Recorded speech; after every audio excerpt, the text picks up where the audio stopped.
SAR. The School for Advanced Research.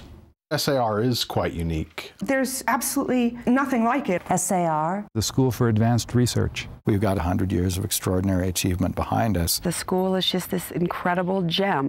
SAR. The School for Advanced Research. How would I describe SAR to someone that knew nothing about it? It's a learning environment. It's a kind of academic's heaven. This is a place where ideas can flourish. I call it an anthropological think tank, but it's much more than that. It's history, it's archaeology. It's a think tank with a soul. And yet we're more than a think tank because we have the Indian Arts Research Center, because we have the press, because we have a library. I mean, it goes on and on and on. We have a wonderful pottery collection.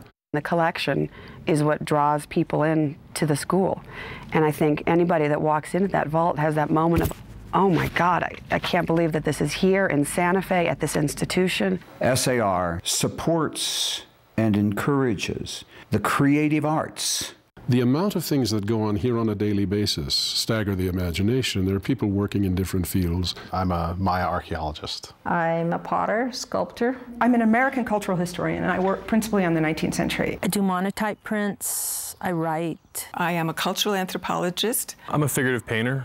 We're mixing scholars and artists together in a single location. There's no place like that. History, thought, and imagination. Those three aspects of what it means to be human are really at the core of the school. Today, the school focuses on the support of highly creative individuals in the social sciences, the humanities, and Southwest Native American artists. SAR was started in 1907. We are approaching our centennial. 100th anniversary. We are 100 years old. It came to be at the very moment that Americans were beginning to imagine that our archaeological and cultural heritage was something worth preserving. Up until that time, our resources were available to anyone to plunder. And it was started by a very charismatic, very bright, very energetic man named Edgar Lee Hewitt. And Hewitt wanted our resources to stay here. So he was the author of the 1906 Antiquities Act, the first piece of federal legislation that actually put the resources of North America into public ownership. Edgar Lee Hewitt's vision at the beginning was to establish an institution that supported archaeology, provided an opportunity for young students to learn archaeology in the field. But gradually, it changed. For me, the sort of pivotal point in the history of the SAR is really when Doug Schwartz takes over. He was the first social scientist I had ever met who used the term research and the term creativity in a single sentence. My vision was to create a Center for Advanced Study, an institution that would support creative scholars in anthropology and the humanities, support Native American artists, and develop an active publishing program. If I were going to divide the school into three parts, I'm sure one, the most obvious, is the scholarship. We could begin with the Advanced Seminar Program. The Advanced Seminar Program, where scholars come together for about a week on a particular topic, sort of on the cutting edge of anthropology or a related field. Scholars are used to working alone. So what SAR did was break that pattern and let people bounce ideas off of each other, learn from each other, challenge each other, and therefore move their discipline forward. Another academic program of SAR is the Resident Scholar Program. Well, the Resident Scholar Program funds 6 scholars for a 9-month academic year to write books or to complete a PhD dissertation. They provide the space to reflect, the space to write, the space to do research, and the free time to do that in, which as an academic, that's very hard to come by. There is the general program, which is a series of lectures that's open to the public. Equal in the eyes of the institution is the second area, and that is the Indian Arts Research Center. The Indian Arts Research Center, that's where people go and they get that bang. They walk into the vault and see this collection of Indian art that is unparalleled in the world. I was just mesmerized by the collection of the work. It's really awesome. The rugs, I mean, everything down there, you could just spend days.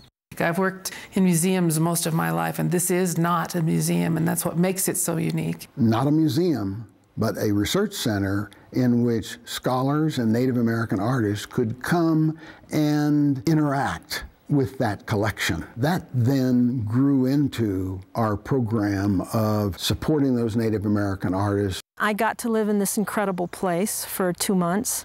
I was given a stipend, a studio, and access to their tremendous collection. The third part of the school would have to be our public access. Research not published is research not done. I think the press is central to what the school does. It has always been the place where the various pillars of thought, research, creativity, production come together and flow out into the publics that we try to reach. The first thing I think of when I think of the SAR is a beautiful campus. Which was owned by the White sisters, who built it back in the 1920s and left it to SAR in 1972. It's a beautiful place. It's a place you like to be. It was in that first moment on campus that I thought, yeah, this is the place for me to be writing this book. There's something kind of magical. There's kind of an essence about the place. It's in the architecture, it's in the people here, but there is something that's kind of essentially Santa Fe. SAR is situated in Santa Fe. Santa Fe is not like anywhere else in the world. It's astoundingly beautiful. Santa Fe is certainly a place that scholars from all over the United States and all over the world want to come to. It's also, you could say, the capital of Indian art in the whole country. The impact of being in Santa Fe for SAR partly ties in with the strong interest in Indian arts, but more generally it ties in with the fact that the Southwest is a place for archaeologists and anthropologists. The Southwest borderlands in Santa Fe, I have always said, are one of the great seed beds for anthropological and historical inquiry. We're a complex borderland where people of diverse cultural and linguistic backgrounds came together. Being able to situate yourself for a year in that place with little other responsibility, SAR is unique in its ability to do that. Institutions like this are treasures. This is one of those organizations that brings together people and produces an exchange of ideas that wouldn't happen any other place or in any other way. SAR is independent. That creates a kind of atmosphere for creative thought, intellectual freedom. The school has increasingly moved its compass to embrace people beyond anthropology, historians, sociologists, political scientists, in order to create deeper conversations. The range and variety of perspectives that come into contact here, the kinds of conversations that can take place here, are completely unique. SAR has truly shaped the field of anthropology in remarkable and historic ways. Look at the number of advanced seminars. Look at the number of people who've been resident scholars here. Since 1968, we've had 110 advanced seminars. There have been 1,200 seminar participants. Since the resident scholar program began in 1972, we have now hosted over 175 scholars. Look at all of the career trajectories of those people, the work they've published, the kinds of students they've trained, and look at the ways that this has touched every area of anthropology. For all of these reasons, the school is absolutely essential to the field of anthropology, but it's also essential to intellectual life today. We're now a century old, and we think that SAR is just as necessary and urgently needed in the world in the century to come as it has been in the century past. For most of its history, SAR has been known as the School of American Research. But the school has grown beyond its focus on the Americas, and we needed to consider a name change. So we adopted a new name, the School for Advanced Research on the Human Experience. That is not so much a re-envisioning of the school, it's just a matter of bringing the name into alignment with the very work that the school had been doing. We're in a good position. We're in a good position to grow. We're in a good position to become truly a global institution. SAR is looking globally at some of the major problems confronting peoples around the world. Racism, disease, cultural patrimony, and people being able to preserve their heritage. These are all issues that SAR is very keenly interested in having scholars here address, and we are taking a very active role in trying to disseminate that knowledge in a way which can be used by the general public, can be used by policymakers. It's the global human condition, and I think the new president, James Brooks, is very current. I like to say that SAR is like no place else. I think we're a place, in a unique place. There is no place like Santa Fe, New Mexico. But within that, we're also an idea, and that is that the social sciences and the humanities and the arts ought to be in the same vessel.